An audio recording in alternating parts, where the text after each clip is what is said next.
Hey, Genki Call here to talk to you about being guildless.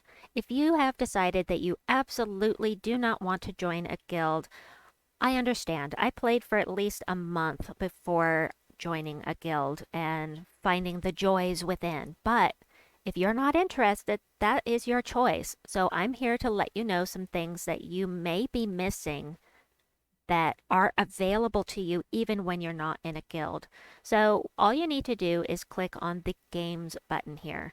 Every day there's something new going on, and whether it's in the guild or here in the games section, there will be something.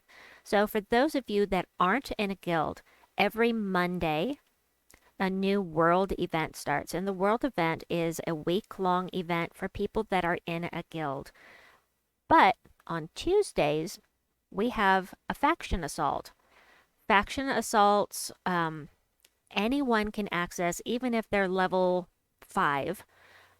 You can click on that, you click on fight, you can go in here as long as you've got some troops that have the colors that you are restricted to. You can make a team and you can try to do this. You don't have to have access to the underworld. It's not going to be easy, but you can do the faction assaults every Tuesday. Then every Wednesday, we have a pet rescue. And the pet rescue will be linked to the kingdom that the people in the guild are visiting for that week. This coming week, we are going to Pride Lands. And so the Wednesday pet is going to be Son of Tao, this little guy you see here, who is from Pride Lands. That is on every Wednesday we have a pet rescue. We also sometimes have pet rescues on Saturdays. On Thursdays, we have the class trial, and that again is going to be linked to the kingdom that people in a guild are currently visiting. So this coming class trial, I can tell you, will be Sunspear. You know, it's all linked in to what the people in the guild are doing. But even if you're not in a guild, you still have access to these parts. Now, on Fridays, there's always a weekend event. And this coming Friday is one of the ones that is accessible to everyone, whether they're in a guild or not. And that is a vault event. So when you come into the game section here, you're going to see something to tell you that it's time to hunt some gnomes. If you click on it, it's going to take you into the gnome vault. What you need to know is that you need to do as many quick explores as you can, find as many gnomes as you can, so that you can craft Gnomapalooza, so that you can get vault keys and get into the vault and do those battles to get those goodies. So that's this weekend. Now there is usually the weekend events are going to be geared towards the it's going to be guild. That was a Freudian slip. Sorry. It's going to be geared towards people that are in a guild. So it's going to be a invasion tower event. It's going to be raid boss, that kind of thing. But there are some weekend events besides Vault that you as a player that is not in a guild will be able to do. And one of those is Bounty. I will put a link at the end to my bounty video so that you can check out what that is. As a matter of fact, at the end of this video, I am going to put a link to my Tiny Tutorials playlist for you so that hopefully you can find out more about what all of this is. But so, as far as events go, you can also click on the calendar here. And nope, not the calendar, sorry, the events button. The events button will tell you about things that are going on.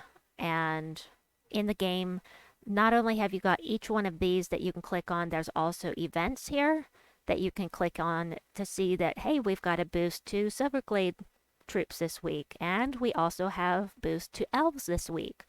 And there's a new troop of the week every single week. It releases on Mondays, and you can find that in the shop. Click on weekly event, and then it's always going to be this first box here. And it's a fantastic deal. I always buy this until up to mythic level, because at some point, every single one of your kingdoms is going to require a certain number of level 20 troops. Let's see if I can find something here as a visual. So power level, collect Pride Lands troops, get Pride Lands troops to level 20. And when you ascend them, that's the only way to get them to level 20 is to ascend them from whatever level they start out at up to mythic level. It's not actually a mythic, but it will have that blue border, that this turquoise blue type border to show. And these are real mythics up here, but there are also those that have been ascended to mythic level, such as Beastmaster Torben, who is from the underworld. There's Borealis from Glacial Peaks. These are not real mythics. These are simply troops that have been ascended to mythic. If I go down here, go all the way down to common. This is a zombie. Zombies are common troops, but I have gotten enough copies over time to ascend it to mythic level so that I can get it up to level 20 and get those power levels up in my kingdoms. And getting the power levels in your kingdoms up should be one of your first priorities.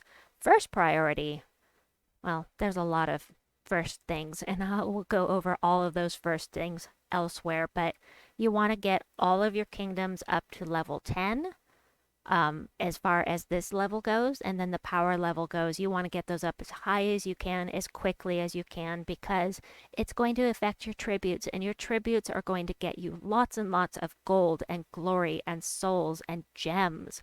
Ooh, the gems. Yes, we want those gems. Those make the game so much more fun. Ah, just needed to pause and catch my breath because I'm talking too much. So, what other things can you do? So there is always PvP. I did make a video on PvP. If you do not want to be involved in the social aspect of the game, you're not actually interacting with anyone in PvP.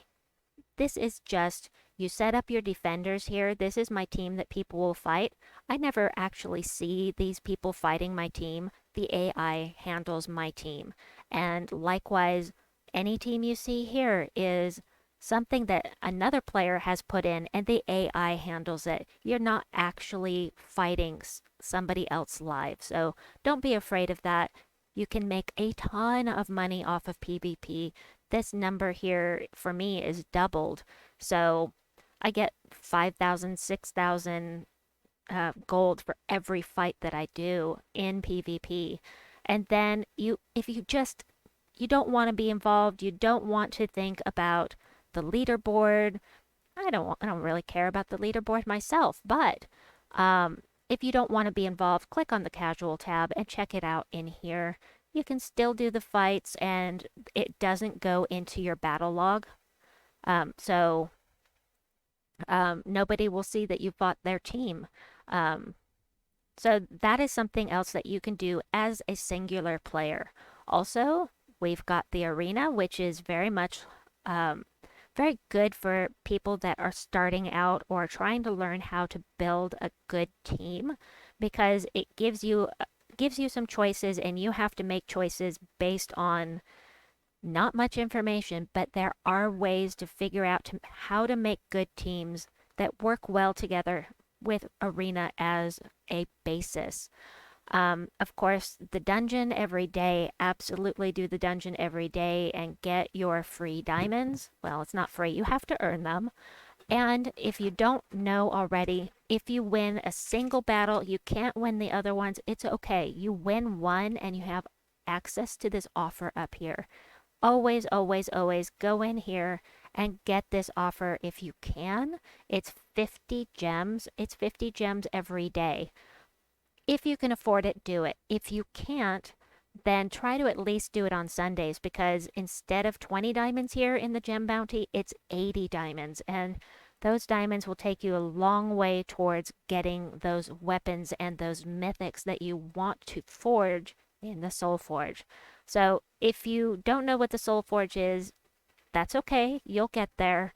But once you unlock the Soul Forge, then you have to level up the Soul Forge. You can see each level here, what you can earn by leveling up your Soul Forge.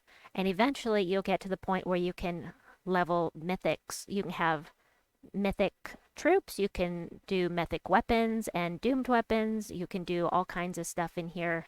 And this is also where you craft your Nomapaloozas. If you, during the Vault weekend, you get the 4 verses, you can craft a Nomapalooza here. And you click right here and it tells you what that is. Let's see. So let's see, is there anything else I am forgetting to tell you? There are a million things that I can tell. Well, not literally, but there are a ton of things that I could share with you that you can do in the game. But I don't want to make this video too long. Of course, you can always do the treasure hunt. If you have the vault keys, you can go in and do um, the vault in here, which will get you some extra cool goodies. Sometimes they're cool, sometimes they're not, but sometimes they're awesome and sometimes they're kind of meh, but it is something else you can do. As for campaign, the campaign tasks that you have in here are going to be linked to the guild events. So it's going to tell you kill 20 elves, and maybe we're in Silverglade and there's a bunch of elves there. So these are things that are going to get completed just by being in a guild and doing the guild event. So completing campaign tasks is going to be a lot easier if you're in a guild. I think you can still do it just fine without being in a guild, but it's going to be a lot harder. It's going to take you a lot longer to do it if you're not in a guild. Let's see. Adventure board. Absolutely want to do the adventure board. You can go in here into any kingdom. You can do the challenges in there, get all kinds of goodies from completing these challenges. Gold, souls, gems, diamonds, ingots, all kinds of stuff from doing the challenges. There is, of course, also explorers that you can do from difficulty level 1 all the way up to level 12 difficulty. The higher the difficulty you do, the more resources you'll get out of it. So it shows you here what the general level is of the enemies, and it doesn't really make any sense, but they're hard to beat, I'll just tell you that. And then you've got a multiplier on the gold and the myth stones and the tokens for each level that you go up. It's going to get higher and higher. And then you may have heard of people talk about Nishas. Nishas are, pardon, a Nisha token is you get 3 Nisha tokens and you get a badge of Nisha, which you can equip to get you +1 magic for all your troops. When you get 3 of them, it turns into a medal and you get +4 magic for all of your troops. So these are really very hard to get. The reason I bring them up is that you can't get a token of Nisha anywhere lower than difficulty 10. Anything below difficulty 10, you do not have a chance at a Nisha. Personally, have never seen one on a level 10, and it's hard to get even on difficulty 12. So that's something to work towards as well if you don't want to be in a guild, is trying to get your explorers as high as possible. One more thing that I want to mention is if you click up here on your picture and you look at, first of all, just this stats page, you can see that I've got some bonuses here just for being in a guild.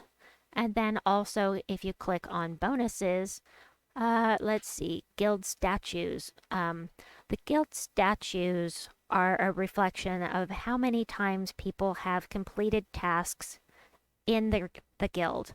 And yes, I know you don't want to be in a guild. I just want to explain it real quickly. So every week there are tasks that are completed by putting gold into the tasks, and the people in the guild all contribute and everybody gets the rewards And what that does is that levels up these guardians. And from those guardians, you will get these bonuses right here: extra souls, extra magic. Um, and the skill bonuses that you saw right here. So, if you absolutely don't want to be in a guild because of the social aspect of it, I recommend going in here, searching for a guild that's inactive. Find one that doesn't have anybody active in it, where you don't have to interact with anybody, but is high enough level that you can still get that bonus. Oops, get the bonus for the guild statues. Look at this extra mana mastery just from having the guild statues.